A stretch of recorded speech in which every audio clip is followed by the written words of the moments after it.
Hello, I'm Mayor Susan Seaman. Congratulations to the class of 2021, to our local high school students at Eureka High, Zoe Barnum, and St. Bernard's, as well as those students at College of the Redwoods, Humboldt State University, and all of the other schools in the area. You have had to sacrifice a lot of the fun stuff that comes from your last years at school and stay focused on your goals regardless of the situation around you, and you did. That is something you should be very proud of. This is the time when we send new graduates out to find their way in the world, which many students, even in uneventful years, do with a mix of apprehension and gusto. This year, you're not alone with those conflicting emotions, because as we come out of the pandemic restrictions, everybody has to figure out their new post-pandemic routine. 15 months ago, I made my first address to the community about the COVID-19 pandemic. The purpose was to provide information and resources to help make a very scary and confusing time a little less scary and confusing.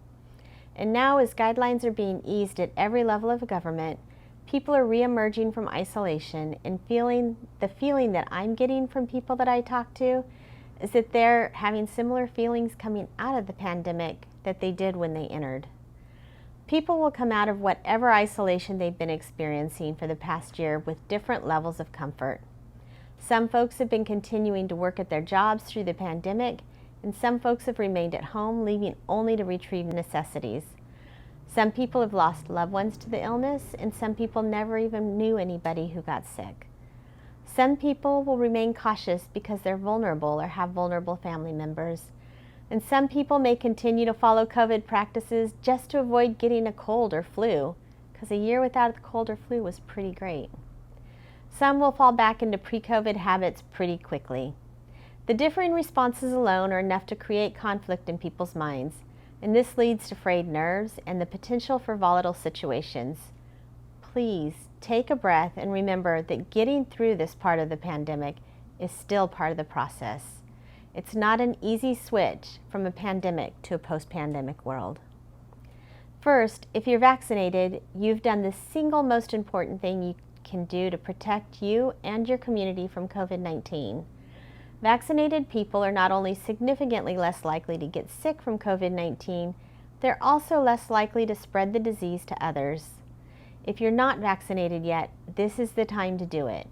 You can sign up for vaccines through the county at myturn.ca.gov or call 833-422-4255. They're offering several clinics, making the process as simple as possible. In addition, many local pharmacies are offering vaccines and some are allowing you to just walk in. Let's review some of the changes we're seeing right now, starting by noting that the California Department of Health guidelines and the Humboldt County guidelines will be consistent, which will alleviate some confusion.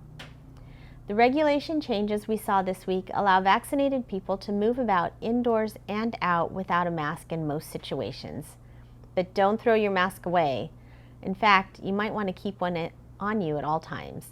Masks continue to be required on public transit, indoors at K-12 schools, in childcare and in other youth settings, in healthcare settings, including long-term facilities, in state and local correctional facilities, and in homeless shelters. Additionally, businesses have discretion about whether or not they want to lift any of the guidelines in their location for employees or customers. So if a business requires masks, social distancing, or any other guidelines that have been lifted by the state, they are in their rights to do that. Let me repeat that so there's no confusion. A business is within its rights to continue to require customers to observe the mask and social distancing guidelines we've been using since this began. Those rules will be determined by the business owner or the organization board. If you're not happy with that requirement, please remember to be kind. It's likely that the person working at the counter was not the decision maker. And also, this is a reminder that if you're not vaccinated, state and county mandates require that you do continue to wear a mask. As we move out of state restrictions, it's important to be aware that many of the programs that provided stimulus funds to local businesses or social nets to individuals may be ending soon. This includes payroll protection funding, some programs that have been paying business loans, eviction moratoriums for individuals, and other safety nets to help everyone get through this difficult time. If you've been receiving benefits, be sure you're aware of their end dates so you can more effectively address them. As a community, we did a great job supporting local businesses. The end of stimulus funding will be another challenge for our small businesses, so continue to shop, dine, and keep your dollars as local as possible. This summer, we'll start to see some of the things we missed most return, like Arts Alive in July and Friday night markets in August. We're going to have fireworks on the 4th of July. We can go camping and visit with family.